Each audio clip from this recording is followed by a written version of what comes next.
So, we will be seeing various laws of chemical combination as a part of some basic concept.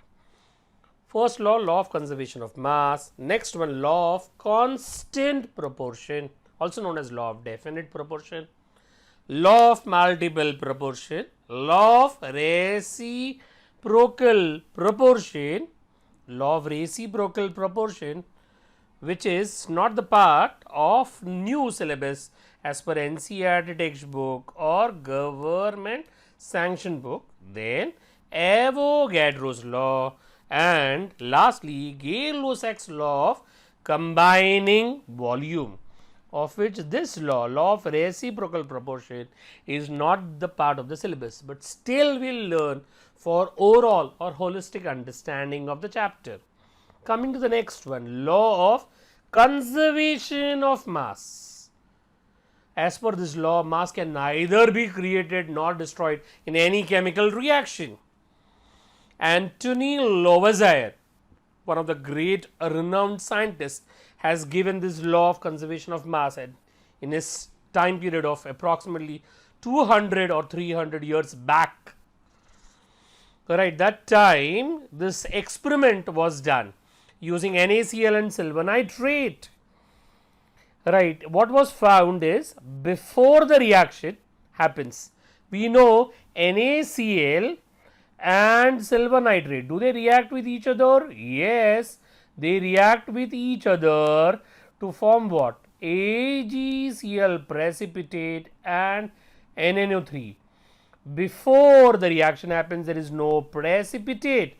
After the reaction happens, there is a precipitate. It was found before and after the mass of the substance along with container before and after was found to be same. So, this is how Lavoisier's experiment or Lavoisier's law was proved by doing an experiment. You want another example? Carbon and oxygen can combine to give you various compounds. We will see carbon monoxide. So, they combine to give you carbon monoxide. So, as per mole concept, we know 2 carbon means 24 gram, 1 oxygen means 32, and 2 carbon monoxide means 56. So, what is the total mass of the reactant? Yes, 56, 24 plus 32, 56.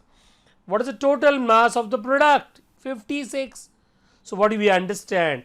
Mass of the reactant is same as mass of the product. Such a simple law is called as law of conservation of mass.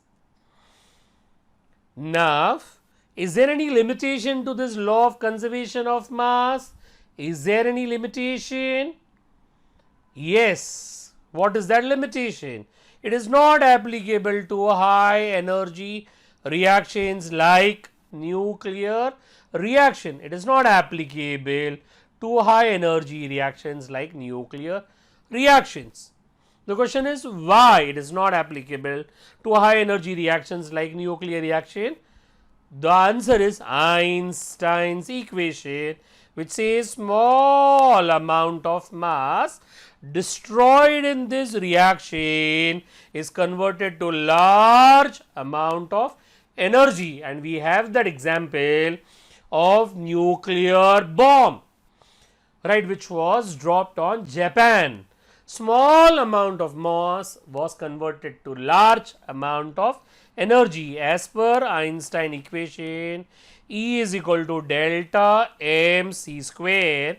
What does delta m stands for? Change in the mass or loss in the mass, right? It should be expressed in kg, and c should be speed of the light, which should be expressed in SI unit of meters per second. If you do so, the energy that you will get in this reaction will be expressed in joules.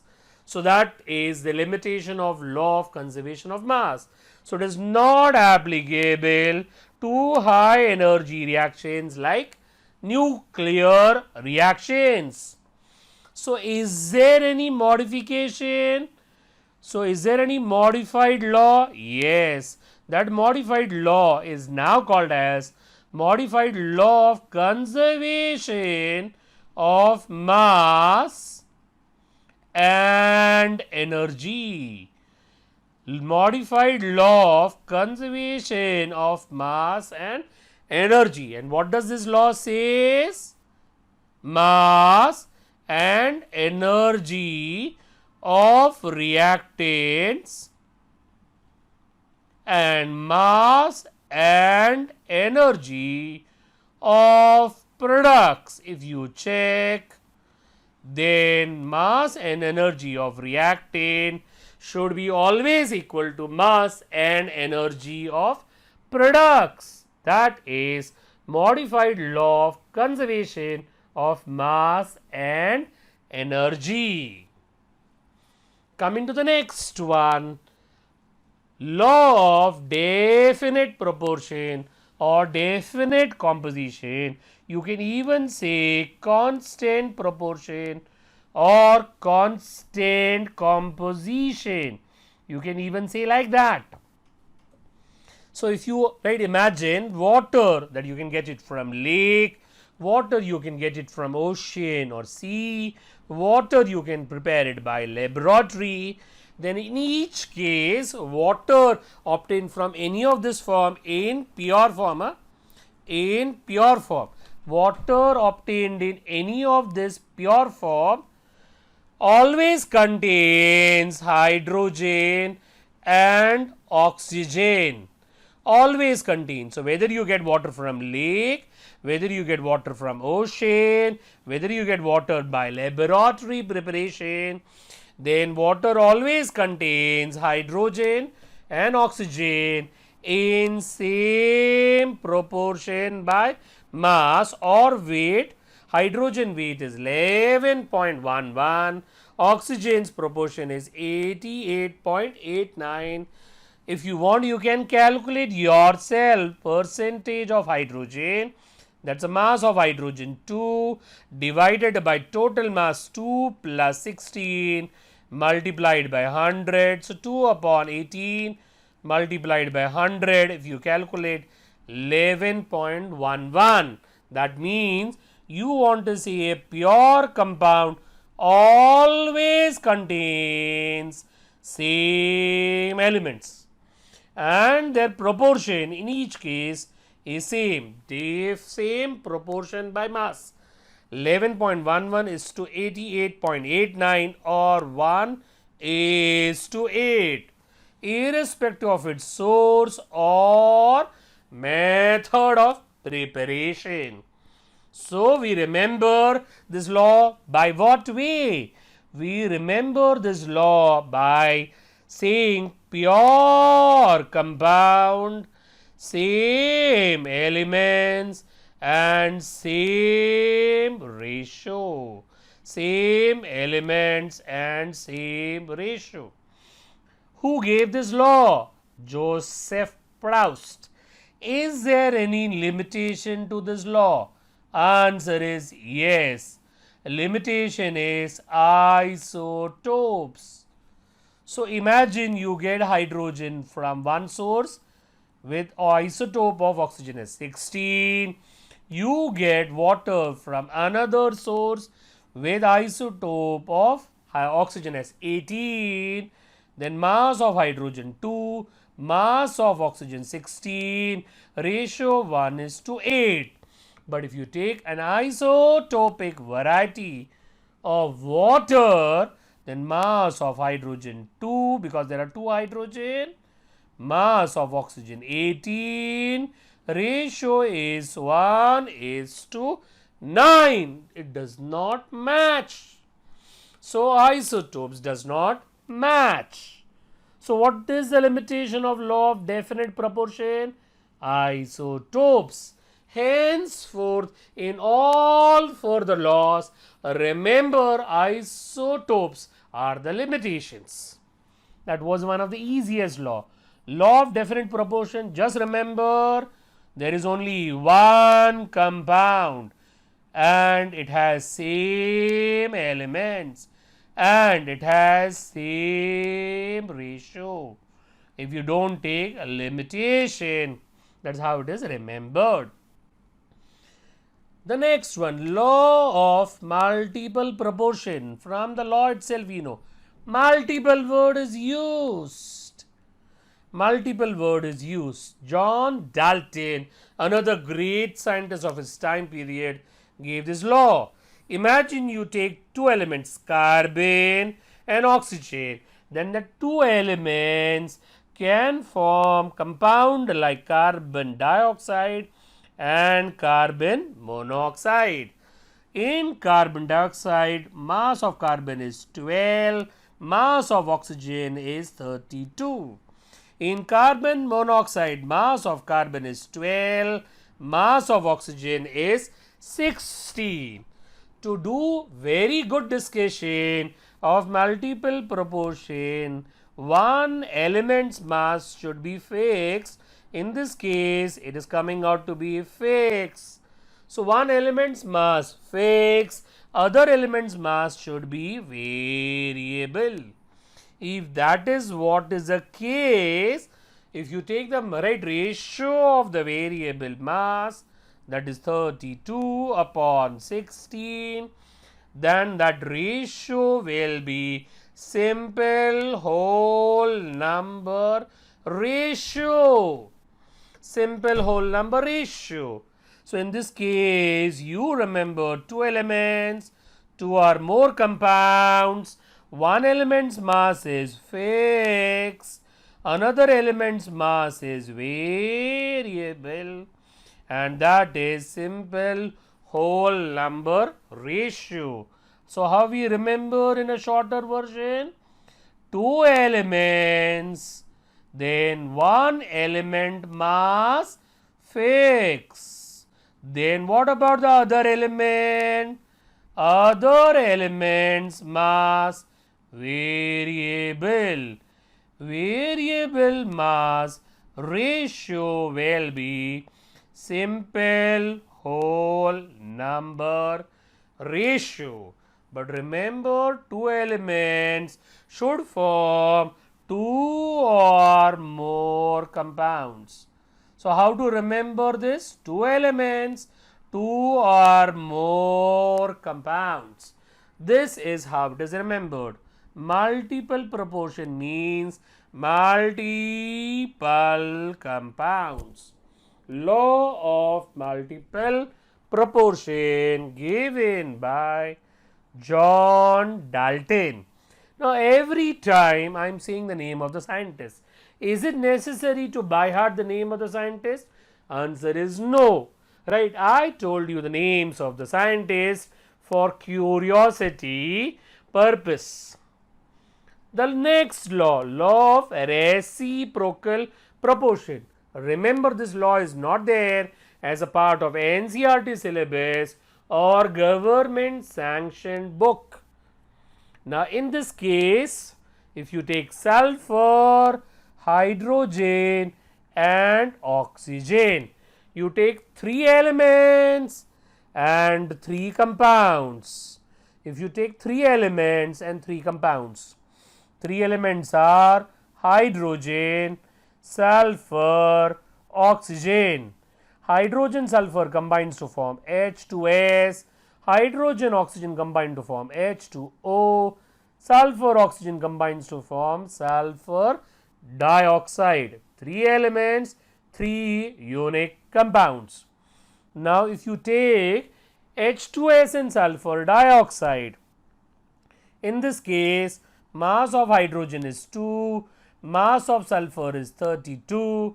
In this case, mass of sulfur is 32, mass of oxygen is 32.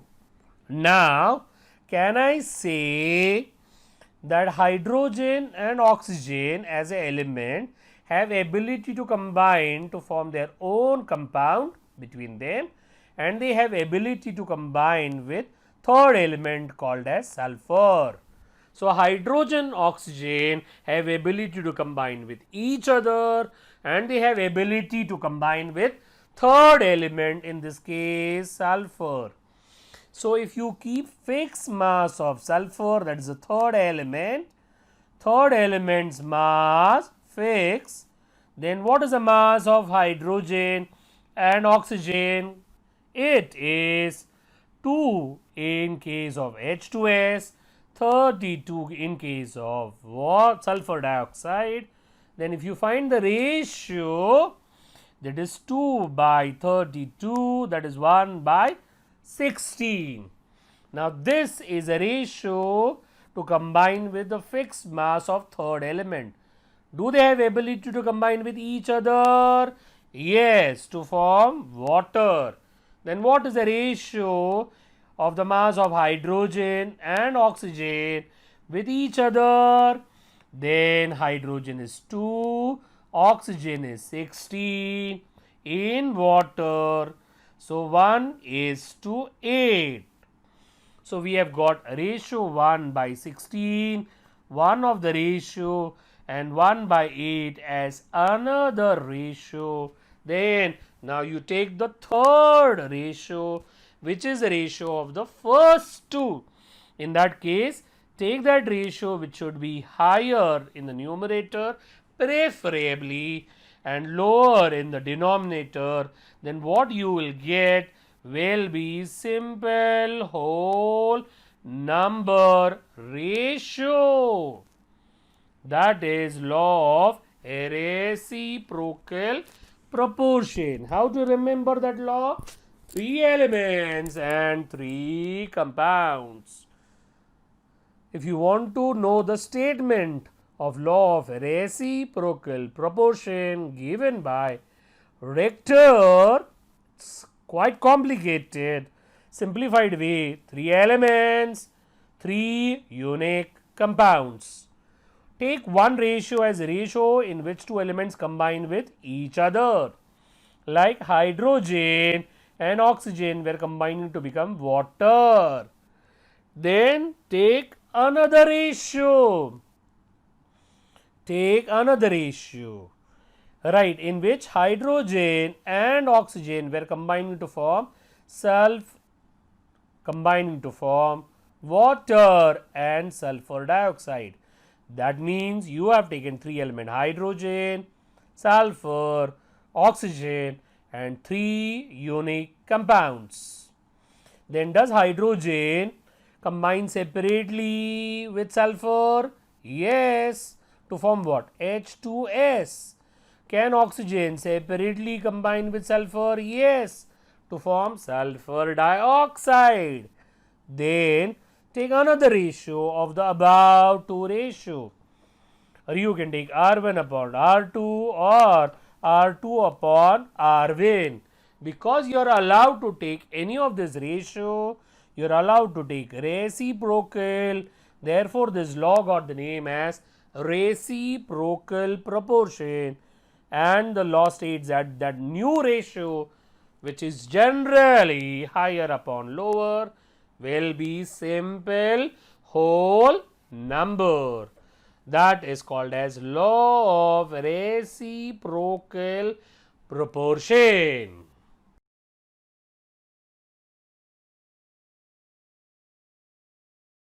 Avogadro's law. Alright, another part of our laws of chemical combination. You are able to see on the screen two containers of the same volume, 1 liter. Both the containers are of the same volume, but they contain different gases. First one has ammonia, other one is HCl gas with a different atomicity. Pressure for both the container is same, temperature for both the container is same. Then as per this law, if the first container has X molecules, then second container also will have same number of molecules irrespective of atomicity of the gas involved. Will have same number of molecules. Now the statement is at same temperature, pressure, equal volumes of all gases. Equal volumes of all gases contains same number of molecules. That is what is Avogadro's law. So remember, temperature same, pressure same. If volume is equal, then number of molecules are also equal. So if that is what is understood, now we are having containers of different volume. But if you are able to see, pressure and temperature for all the containers is same. First container is 1 liter, 0.5 liter, 2 liter.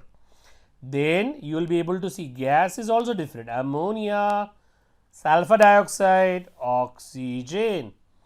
Gas is also different.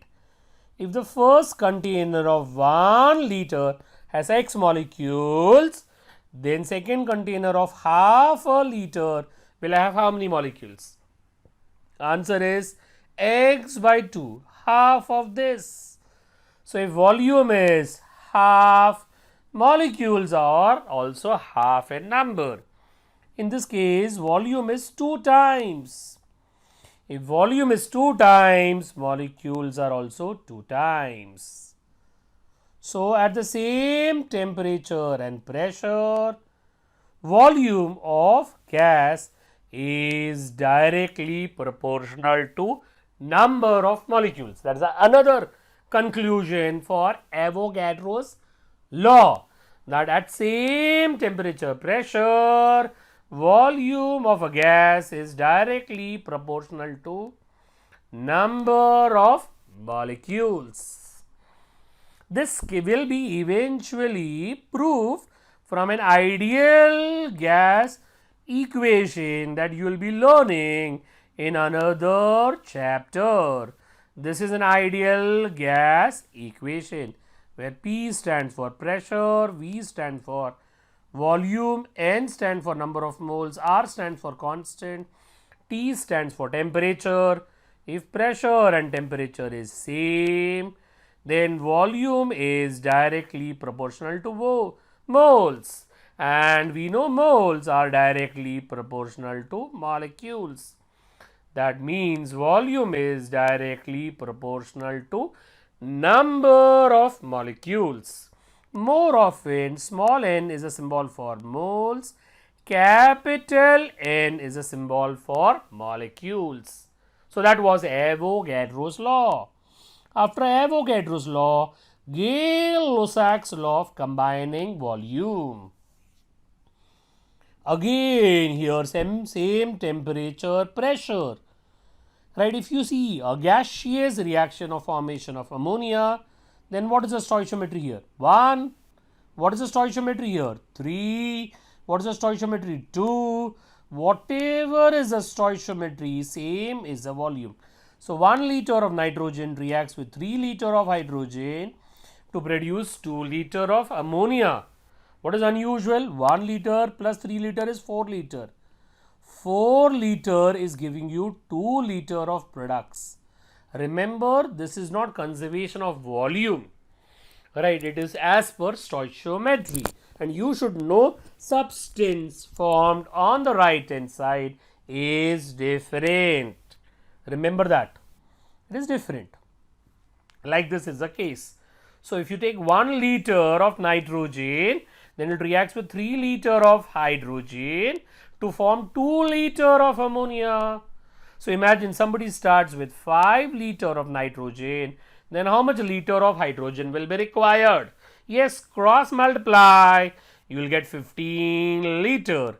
If you want to know how much liter of ammonia will be formed from 5 liter of nitrogen, again cross multiply, yes, and you will get 10 liter. That means if you start with X liter of nitrogen, you will require 3x liter of hydrogen and you will get 2x liter of ammonia.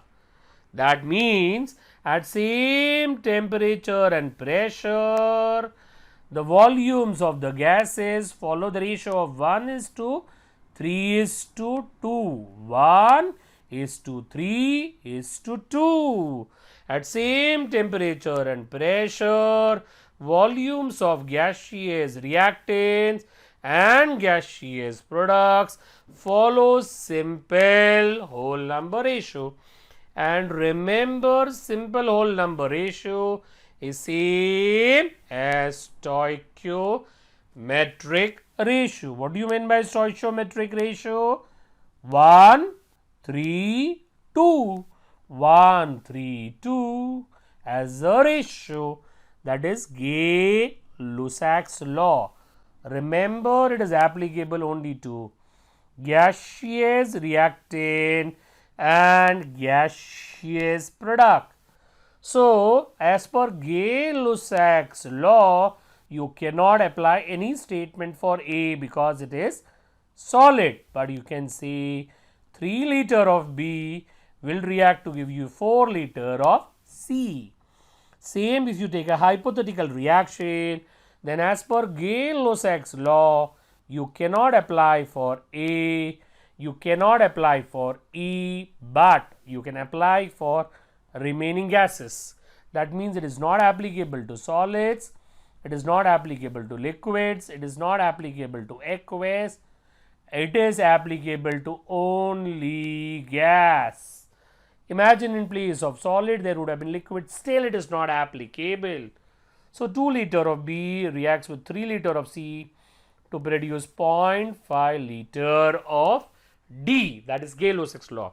But for all this to be true, this volume measurement and this volume measurement should be done at same temperature and pressure.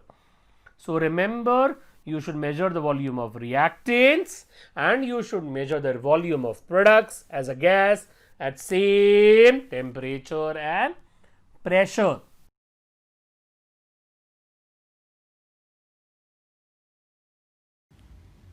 So whatever laws of chemical combination that we have just remembered, can we summarize them in a possible manner?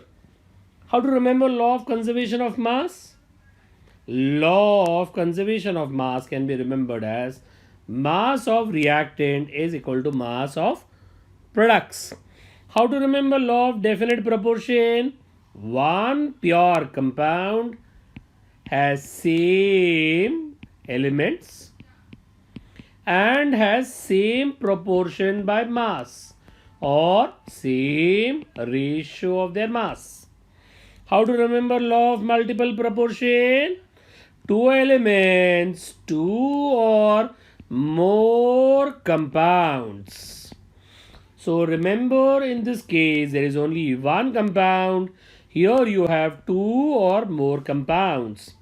You can remember with an example also. Water, hydrogen peroxide make up law of multiple proportion. Example 1. Carbon monoxide, carbon dioxide can make up. Example 2. Sulfur dioxide, sulfur trioxide can make. Example 3. Law of reciprocal proportion. 3 elements and 3 unique compounds. Okay. So if you want to take carbon, hydrogen, oxygen, then 3 unique compounds are methane, water, carbon monoxide or carbon dioxide. If you take phosphorus, hydrogen, oxygen has 3 elements, compound can be PH3, H2O, P2O3. Avogadro's law, at same temperature and pressure, volume is directly proportional to number of molecules. So remember all these laws by logic. If you have one pure compound, definite proportion. Two elements, two or more compounds, multiple proportion. 3 elements, 3 unique compounds, reciprocal proportion, and when volume is directly proportional to molecules, Avogadro's law. So we come to one more interesting and important topic of chemistry. Now if you are able to see, we have not written the name of the topic. Instead, we have shown you various types of solutions. All the solutions which are shown on the screen are of the same substance. But what you are able to observe for solution A till solution E, color of each solution is almost different only. Why so? Think. Yes, right, it is given diluted to concentrated. So what do you understand from this? A contains less amount of solute. E contains high amount of solute. That means they contain varied amount of solute. So what is such a quantity which decides or says amount of solute present in a solution is called as? It is called as concentration. So concentration is a quantity which tells you or informs us amount of solute present in a given solution. So if you go back to the diagram and analyze, A contains less amount of solute, E contains large amount of solute.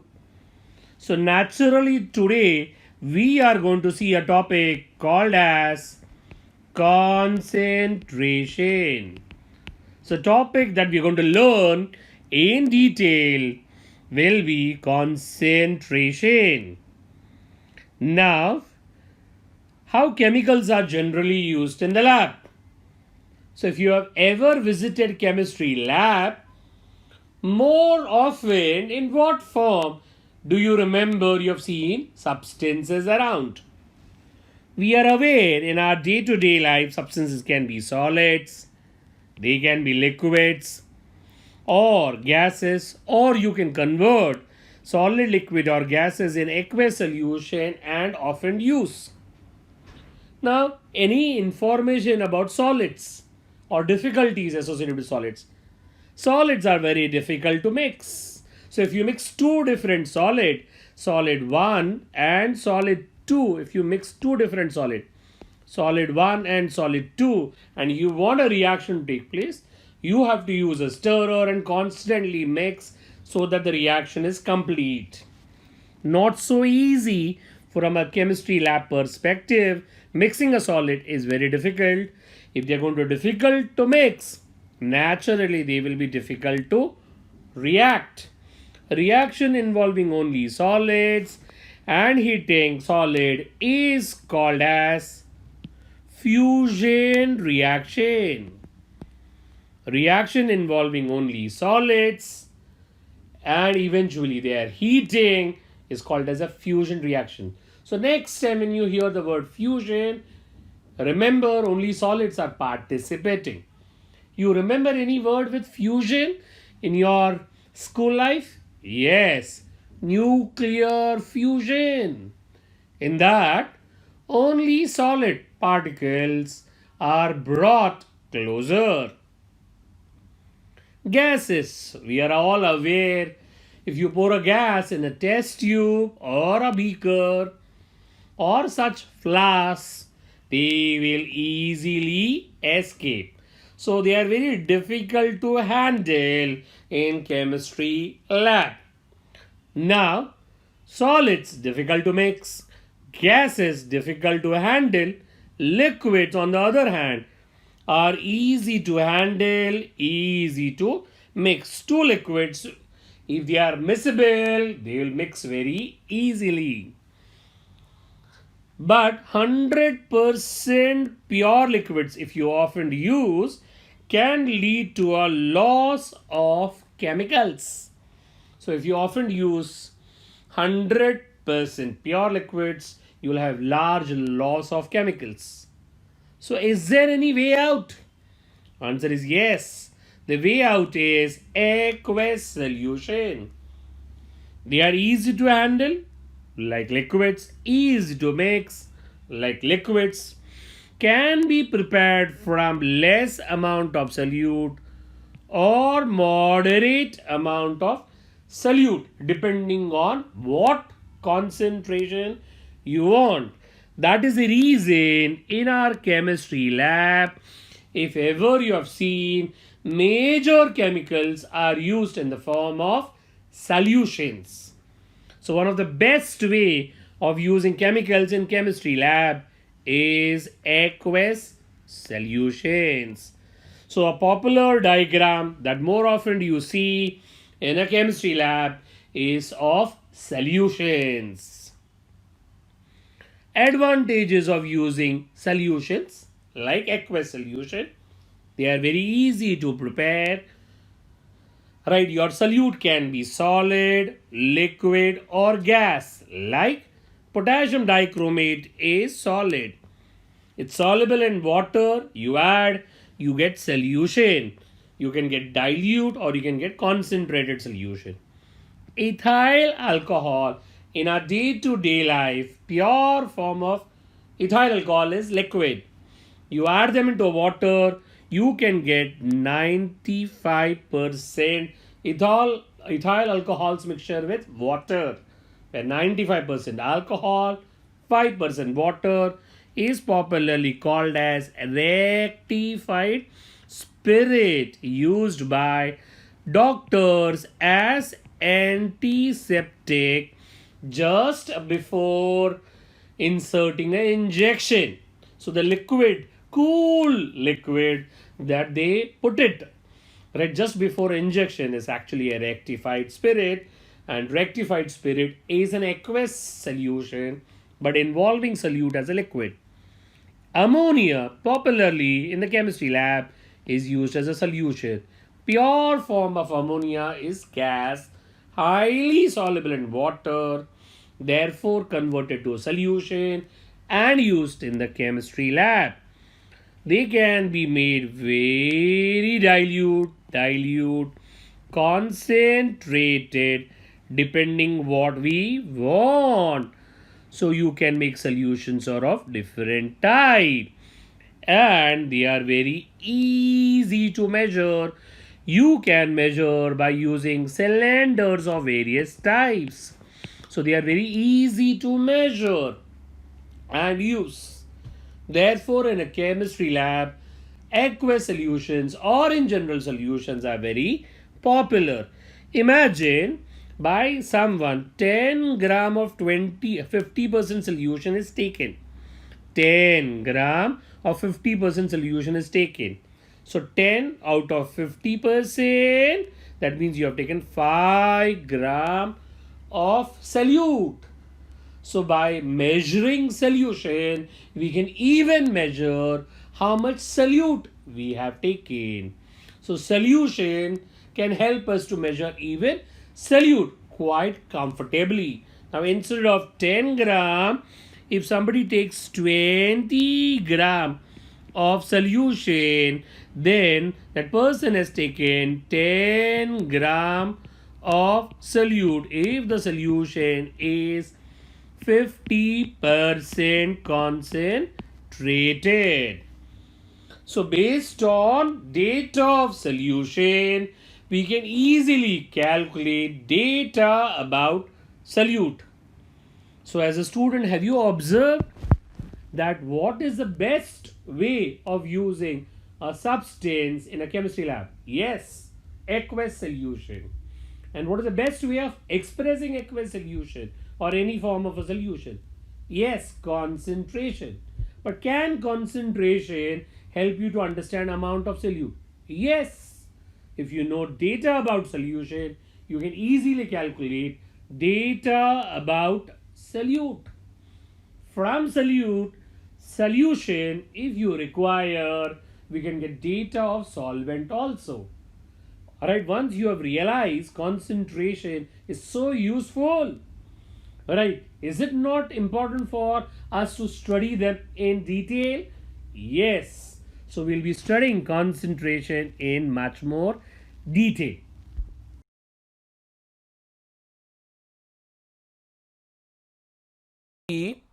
Concentration and exactly how to prepare potassium permanganate of a desired concentration. So, in this video you will be able to see. So, what is done? First a butter paper is taken. On that butter paper, potassium permanganate is exactly weighed. Butter paper is that paper to which our dry solids don't stick. We use a spatula to add smaller proportion of solid. Spatula is a small spoon. After exact amount of potassium permanganate is weighed on weighing pan or a balance, then that potassium permanganate is transferred to a solution of desired volume. To be correct, water of desired volume. So, solid is now transferred to a water of a desired volume. Care is taken that entire amount is added and none of the amount falls beyond, and it all falls in water to bring solution of a desired quantity. Then knob is put and it is stirred well for at least 1 minute so that you get a solution of desired concentration. This is how desired concentration is prepared. Imagine you want diluted solution. So, you can add that much more amount of desired volume. After adding that, again put a knob and again stir so that you get a uniform concentration solution.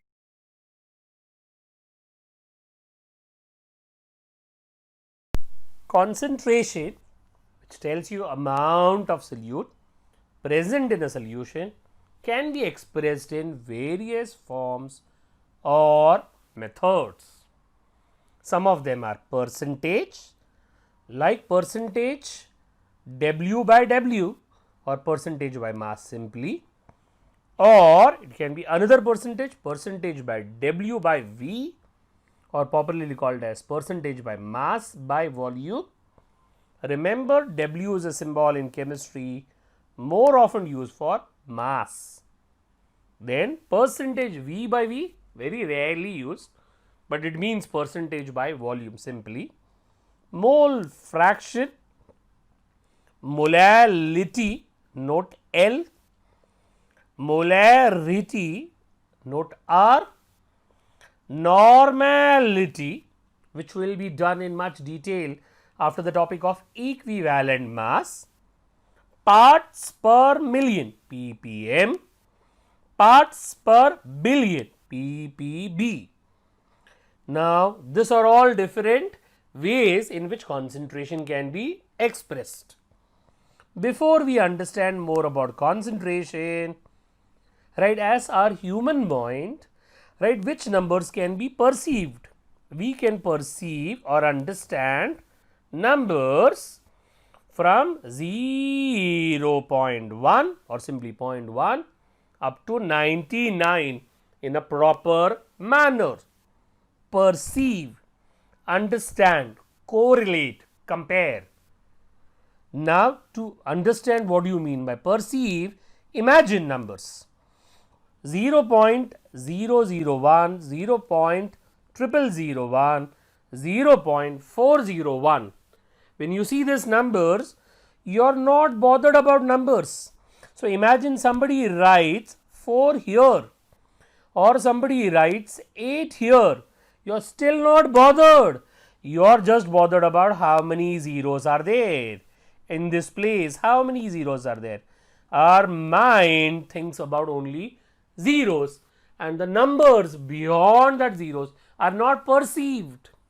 So, what I wanted to say, in this case, our mind perceives or understands or counts only zeros between a decimal place and another number, between a decimal place and another number. So, we are just counting or bothered about how many zeros. Imagine another set of number 200, 2000, 20,000. Again, we are not bothered about number. So, somebody writes 8,000 or somebody writes 5,000 or 50,000. You are not bothered, you are just bothered how many zeros. First number was having 2 zeros, it was having 3 zeros, it was having 4 zeros. Again our mind is bothered about zeros only. We are not bothered whether the number is 2, 8 or 5. Now if you see the number 0.2, 0.3, 0.8, oh, now we are not bothered about zeros, we are bothered about non-zero numbers. And we can easily understand 0.2 means 2, 0.3 means 3, 0.8 means 8. Similarly, when somebody writes 23, 27, 35, again you are not bothered about zeros and you are bothered about only numbers. So, science says whenever a number goes from 0.1 to 99, our mind can easily perceive the numbers. Otherwise, in remaining all cases, our mind perceives or bothers about only zeros. So, you can understand in our life zeros are much more important. So, next time when you get 0, right, explain to your mom, dad and how zeros are important in our life. Okay, joke apart, we go to next one. When you know how numbers are perceived, so in calculation of concentration, right, that numbers and the perceived level are taken into account while defining concentration. So, this requires certain amount of numerical smartness. So, check how smart you are in understanding. Concentration can be either expressed as a fraction or you can express as a fraction multiplied by 100. Fraction multiplied by 100 means percentage. Imagine we take a hypothetical case where 2 gram of solute is present in 100 gram of solution. That is quite a small amount of solute. In chemistry, solute is not very large amount. Solution or solvent is very large. So, now somebody wants to write down as a fraction. Naturally, who is a numerator? Technically, something which is very important for us, solute. Who is denominator? Yes, something which takes into account everything. What takes into account everything? Correct, solution. So, in a fraction concentration or a percentage concentration, numerator is made up of solute or solute parameters, denominator is made up of solution parameters. So, 2 gram of solute in 1000 gram of solution. If you take 1000 gram of solution. So, one way of writing is you write down 2 in the numerator, 1000 in denominator, or we can write down 2 gram of solute and 1 kg of solution. We are all aware 1000 gram is nothing but 1 kg. And if you try to calculate this, in this case you will get number like this, while in this case you will get number like this. Which number is easy to perceive or technical to understand? Correct, this is more easy to perceive. If we understand this is how more number is easy to perceive, this is how you should express concentration.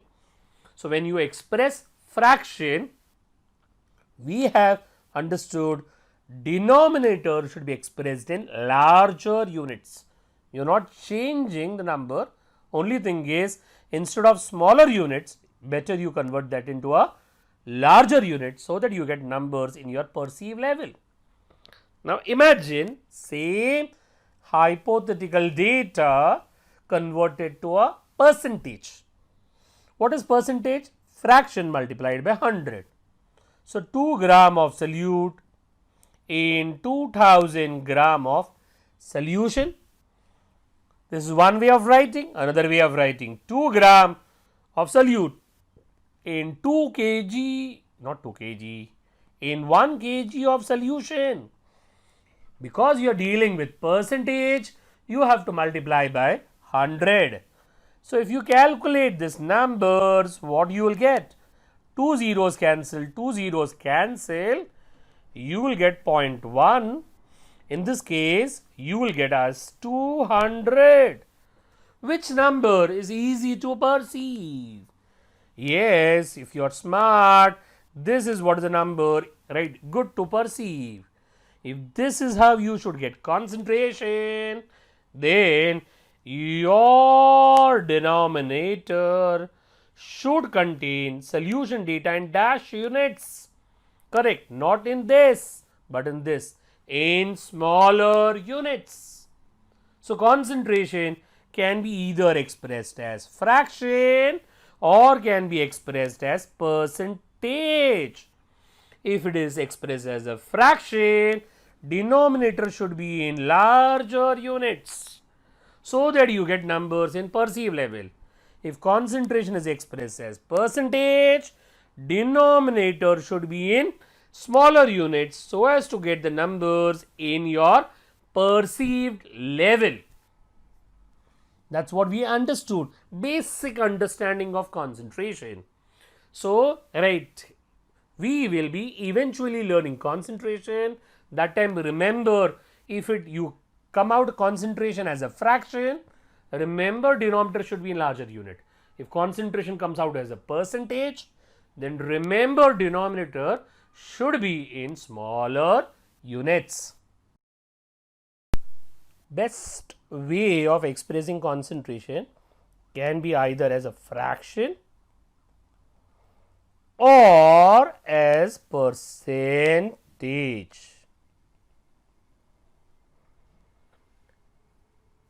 The numerator should be preferably amount of solute, which can be either expressed as mass, moles, and very rarely as a volume, while B, which is denominator, should express as amount of solution, should be expressed as mass, volume, or moles. So, numerator should express about solute, denominator should express about solution. Only in molality, instead of solution, we use solvent. That's the only quantity where denominator is solvent. General categories of concentration. It can be mass and mass, where numerator tells you about mass of solute and denominator tells you about mass of solution. Even moles can tell you about the mass, like if somebody says I have got 2 mole of hydrogen, we know it is 4 gram of hydrogen. So, anything in the numerator as mass or moles means it is mass, W. In denominator, anything which is mass or moles, that is also W or a mass. So, W by W, that is mass by mass. Alright, what all concentration are there? Percentage W by W. When numerator is mass of solute, denominator is mass of solution. So, numerator and denominator both are mass. Mole fraction, when numerator is moles, denominator is moles, so it is also mass by mass. Molality, that we will see, right, numerator is moles, denominator is mass. Oh, that is also mass by mass. Parts per million and parts per billion are like percentage. In percentage, you multiply by 100. In million, you multiply by 10 to the power 6. In billion, you multiply by 10 to the power 9. That is the only change.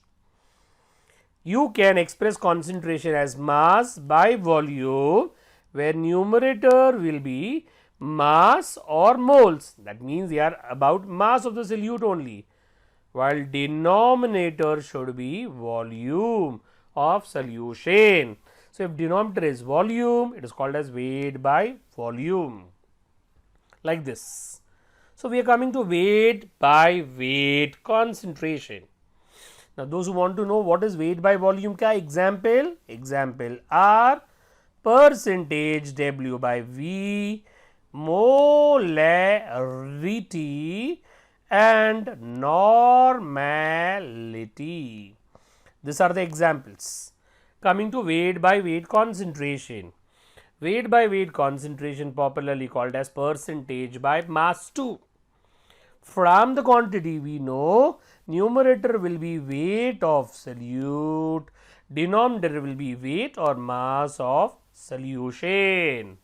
You know numerator is always solute, denominator is always solution, except molality multiplied by 100. Whenever you have percentage, you multiply by 100. That quantity is called as percentage W by W. So, where W stands for weight of solute and this stands for weight of solution, and take care both of them should be in same units. They can be either, if this is in gram, this also should be in gram. If this is in kg, this also should be in kg. Okay. For percentage, we don't write any units. So, take a notebook and a pen and write down the formula of percentage weight by weight.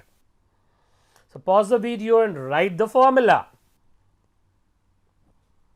Hope you have written it. Now, right, we are seeing an example. 20 gram of glucose is dissolved in 30 gram of water. What is the percentage W by W? What is the formula? It is weight of solute upon weight of solution. Who is a solute in this case? Yeah, correct. Glucose is a solute and water is a solvent. So, solute is 20. Solution is how much? Solute is 20. Solvent is 30. Multiplied by 100. If you calculate 40 percentage. Check properly. Solution weight is 50. You have to add the weight of solvent and you have to add the weight of solute. Then you will get weight of solution. Be careful about it. And we write on 40 percentage. That was the first concentration. Weight by weight percentage. Coming to the next concentration, mole fraction given by symbol X. Actually, it is a Greek symbol which looks like X, but we will write X only. For mole fraction of a mixture of A and B, mole fraction can be used anywhere. We have already used in average molecular mass. Then mole fraction of A means moles of A divided by total moles. Mole fraction of B will be moles of B divided by total moles. That's how you calculate mole fraction. From the name also we can understand mole fraction is that. So, number of moles of A divided by total number of moles. Number of moles of B divided by total number of moles. If you happen to add 2 mole fraction, naturally you will get 1. Imagine if there are 3 substances and you add mole fraction of all 3 substances, then mole fraction of all 3 substances will be 1. In this case, mole fraction of 2 substances came out to be 1 because it was made up of only 2 substances. Such a mixture made up of 2 substances is called as binary mixture. Such a mixture made up of 3 substances is called as ternary mixture. You have seen what I did. I have cancelled the word tertiary. It is ternary mixture. Remember, from the formula you can understand mole fraction is dimensionless quantity because units will cancel each other. Find mole fraction of 30% urea. If it is 30% urea, remember what is the mass of urea, which is a solute? 30 gram. What is the mass of solution? Yes, you are correct, 100 gram. Then what is the mass of water? It is 100 minus 30, 70 gram. From this, can we get moles of urea? Correct. Mass of urea divided by molar mass, 1 by 2. Can we get moles of water? Yes, mass of water divided by molar mass. Mole fraction of urea will be moles of urea divided by moles of urea plus moles of water. 1 by 2, 1 by 2 plus 70 by 18. If you solve this, you will get that answer, that will be mole fraction. Remember, when sometime it is written 30%, it means solute is 30, solution is 100. Remember that. And solvent is remaining part. Alright, this algebraic calculation I have not done. I keep it to you for your calculation purpose. Another quantity. Now, before I go to another quantity, mole fraction belongs to what category? Oh, on the numerator you have got moles, that's mass. Denominator also you have got moles, that means mass. So, mole fraction belongs to category W by W concentration, mass by mass concentration. Another quantity, molality. Right, name involves moles. Naturally, you have moles of solute. And this is the only quantity where solution is not discussed. Who is discussed? Solvent. It is mass of the solvent, and mass of the solvent should be in kg. But why kg? You remember, whenever you have fraction, denominator has option of smaller unit and larger unit, then denominator should be in dash units, larger. Remember, molality is the only quantity where instead of solution we use solvent. So, remember mole and remember solvent, solvent, like this. What will be its units? Units will be mole per kg, also popularly written as molal or simply small m. This small m should not get confused with meter. In solution chapter, if small m is used, it means molal. Now, what category of the concentration it is? Mass by mass concentration, where the numerator is mass, denominator is also a mass, mass by mass concentration. Right, there is an example. Find molality of 20% NaOH. If this is given, what is the mass of NaOH? Correct, 20 gram. What is the mass of solution? Correct, 100 gram. So, what is the mass of solvent? If no information for solvent, solvent is water. It is 100 minus 20, 80 gram. What is the formula of molality? Molality is moles of solute, in this case NaOH, mass of solvent in kg. So, what is the moles of solute? Yes, mass upon molar mass is moles. This is moles of solute divided by mass of solvent, but should be expressed in kg. How to express 80 gram in kg? Divide by 1000, it becomes kg. If you solve this algebra, you will get molality value. So, we will check how it can be solved.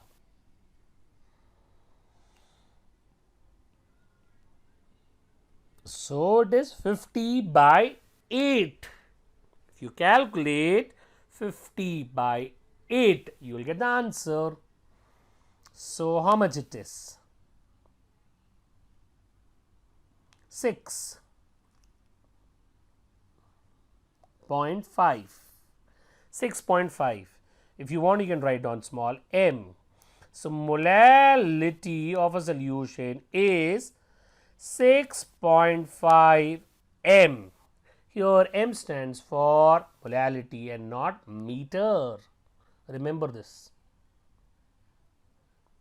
Remember that.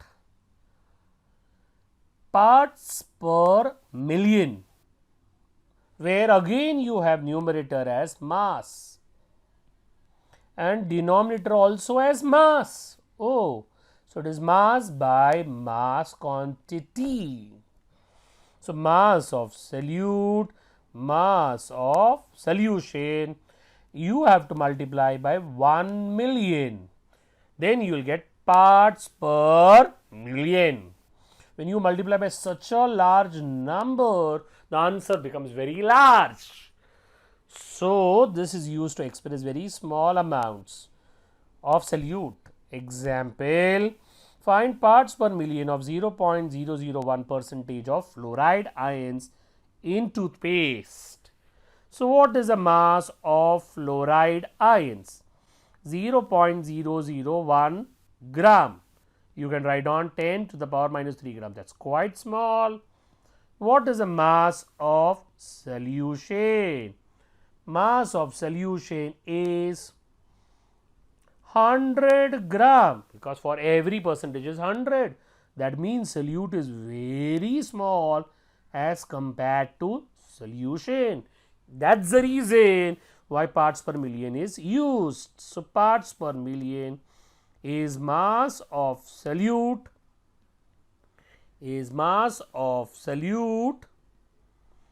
upon mass of solution multiplied by million. If you do so, you will get the answer is 10. If you calculate, answer in this case is 10. Still you got a considerable number for such a small amount of solute. In reality, if you want to know, does our toothpaste contain fluoride ions? Answer is yes. It is 1 parts per million to 2 parts per million fluoride ions are present in our toothpaste. This much fluoride ion is present, but why? It converts or it changes our enamel and makes it hard enamel, more harder. So, our teeth can undergo a change or can remain unaffected at least for 12 hours. But it is not a permanent change to our enamel, because fluoride ions are in very small amount. So, after 12 hours again you are supposed to brush.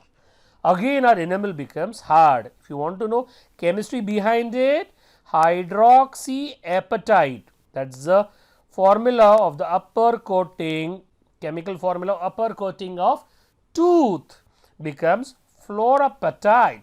Fluorapatite. It is found to be fluorapatite is more harder than natural hydroxyapatite, which makes our enamel, and therefore it increases the life of the teeth around.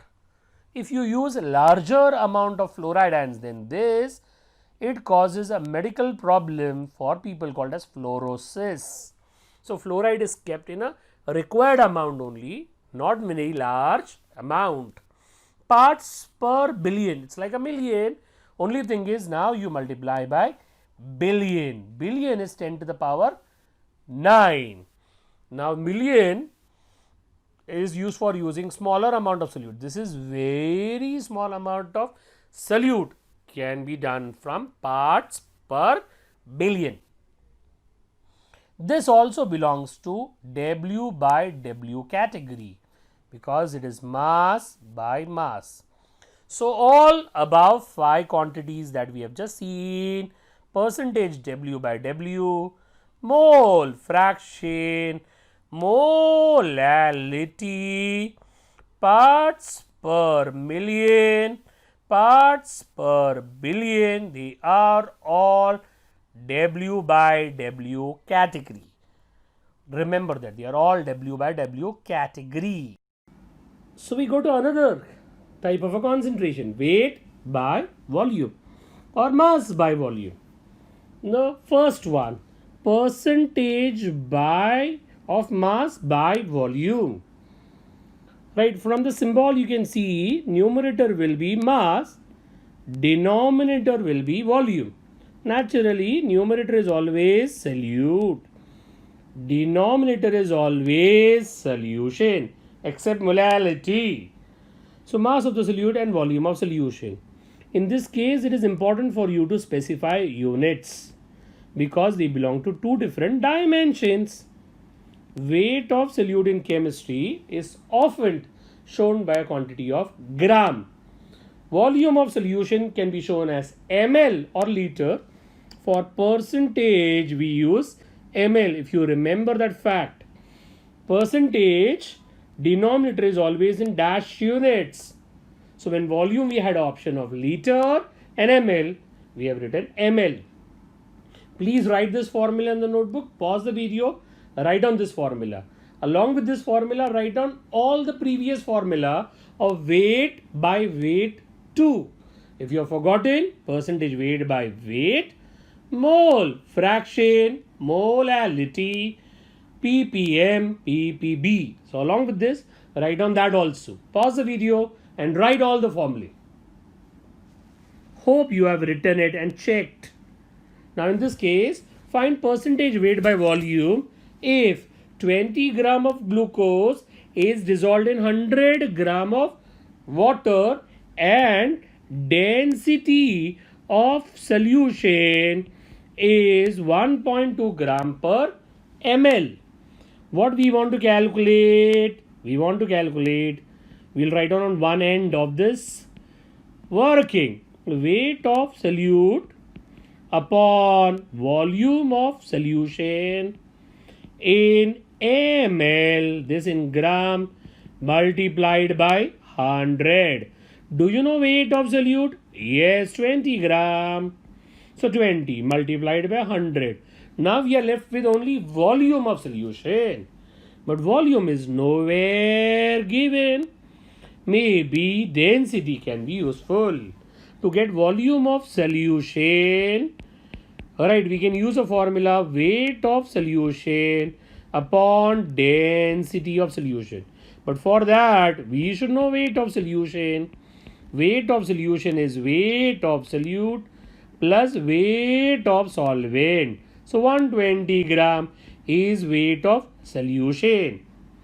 Gram, density is 1.2 gram per ml. Clearly, right, units have been taken care. If units have been taken care, answer will be 100 ml. So this is 100 ml. So 100 and 100 cancel. Answer will be 20. You got this? So in numerical, right, or while working, somewhere you want volume and you have weight and you want to interconvert volume and weight. Remember, density of solution can be used. But just be careful about all the units associated. One more important quantity. Now, what was this type of quantity? We call it as weight by volume concentration. Another weight by volume concentration is this. You are able to see numerator is moles, matlab weight. Denominator is volume, so it is weight by volume concentration. The name is molarity. Note R, not L. L was in molality. Symbol C or capital M. Often in the numericals, we will use C. Units, from formula you can clearly observe. Units will be mole divided by volume.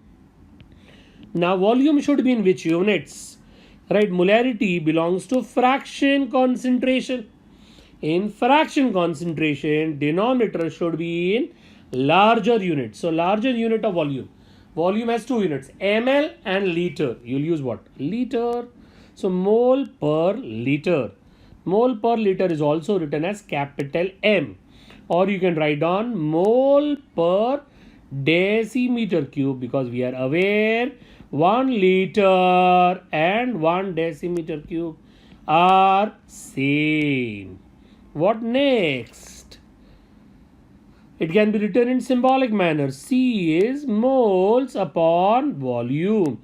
In place of liter, I have written decimeter cube just to make you aware. Liter and decimeter cube is same. We are aware moles is mass upon molar mass. So instead of moles, can I write down mass upon molar mass? Yeah. So this now molarity is one of the very important quantity. So what we do is we remember the cross multiplication also. So what is C multiplied by V? Correct. It is moles of solute. So right, moles of solute can be calculated by C multiplied by V. If you multiply C with V multiplied by M, if all these are multiplied, you will get C multiplied by V multiplied by M as weight of solute. So remember, C and V multiplied will give you moles. C, V and molar mass multiplied will give you weight of solute, and naturally that will be in gram. So right, that there is one more quantity, third quantity under this category called as normality, which will be seen after the concept of equivalent mass. After we complete the concept of equivalent mass, we'll see normality too. Okay. Meanwhile, pause this video. Actually, we have come to the end of the video only. Pause this video and write down all the formulae related to weight by volume. Go ahead and write. Volume by volume concentration. Example, there is only one example for us, percentage volume by volume. From this we understand the numerator will be volume, denominator also will be volume. Numerator will be volume of whose? Yes, numerator is always solute. And denominator will be volume of whose? Yes, naturally. Everywhere denominator is solution except molality, where denominator is for solvent. Take care that both the volumes in the numerator and denominator should be in same units. Volume by volume is least used quantity in chemistry. Coming to the next one, summary of all. We know concentration are of two types. They can be percentage concentration or they can be fraction concentration. Remember, whatever type of concentration that we discuss, in percentage concentration naturally you multiply by 100. In fraction concentration it's only a fraction. In percentage concentration numerator is always solute, denominator is always solution. For concentration, more often numerator is mass or volume of solute, and for solution it is mass or volume of solution. Remember that. If both are mass, then such a concentration is called as percentage mass by mass. If one is mass, other is volume. If one is mass, other is volume, it is called as percentage mass by volume. If numerator or this solute is in volume, denominator is in volume, then it is called as volume by volume. So, three types of percentage concentration. Fraction concentration, now that's quite more relevant from chemistry perspective. Numerator is solute, denominator is solution except in molality, where instead of solution we use solvent. So, molality is the only fraction concentration where we use solvent. Solute can be in moles. More often in this, solution can be in moles or it can be in mass, or it can be in volume. Remember, in fraction concentration, generally this is more commonly used in chemistry. Numerator is usually moles, denominator is either moles, mass or volume.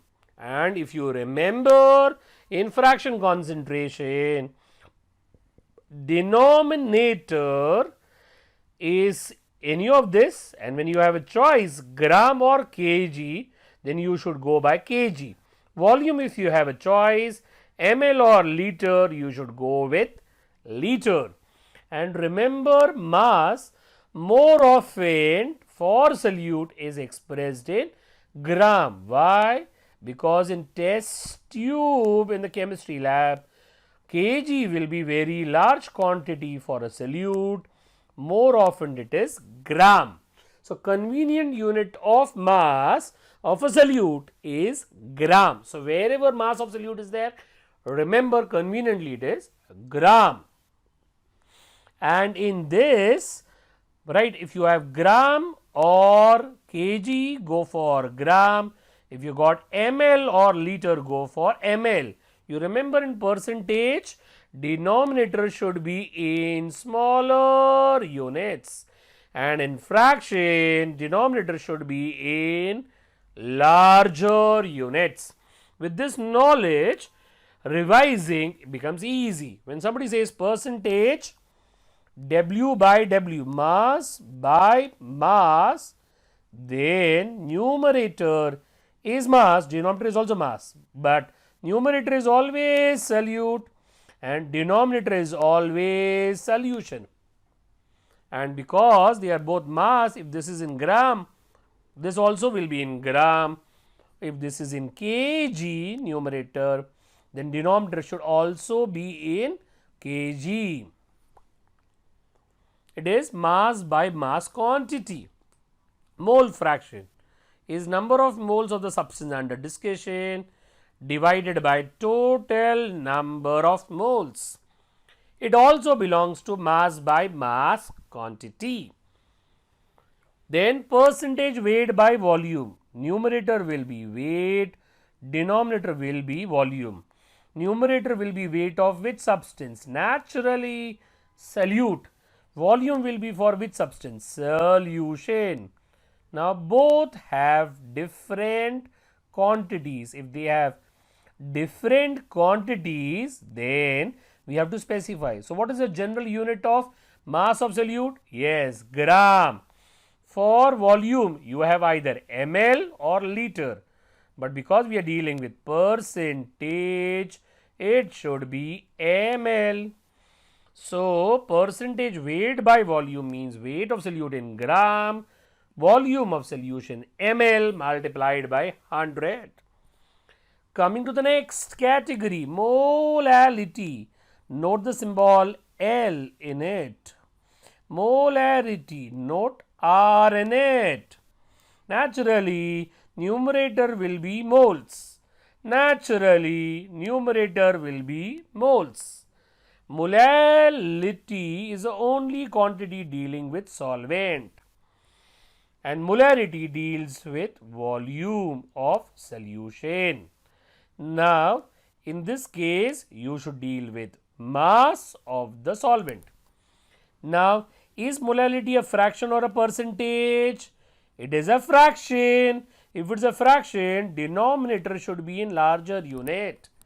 Is molarity a fraction or a percentage? It's fraction. So, denominator should be in larger unit of liter. Parts per million. If you come to parts per million, remember you have to multiply by million. Parts per billion, remember to multiply by billion. Billion is 10 to the power 9. Numerator should be weight, denominator should be weight of the solute, should be the numerator, solution should be denominator. So, weight of solute numerator, weight of solution denominator. Now, coming to molarity as a quantity. right? Volume of solution is kept same here.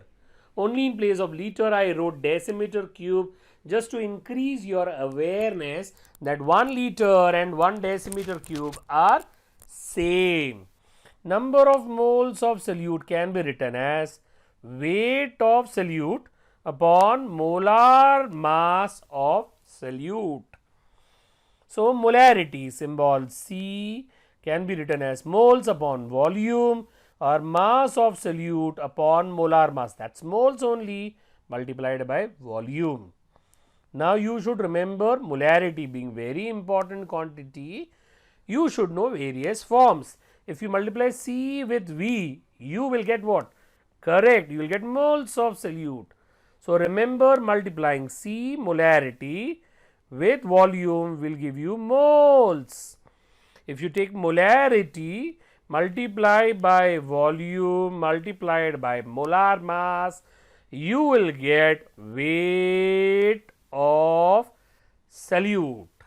So, all the quantities which were expressed on the left, that is percentage weight by weight, mole fraction, molality, parts per million, parts per billion, they were all weight by weight quantity. While percentage weight by volume, molarity are weighed by volume quantity. Only volume by volume, there is only one quantity, and that is volume of solute upon volume of solution multiplied by 100. If this is in ml, this also should be in ml.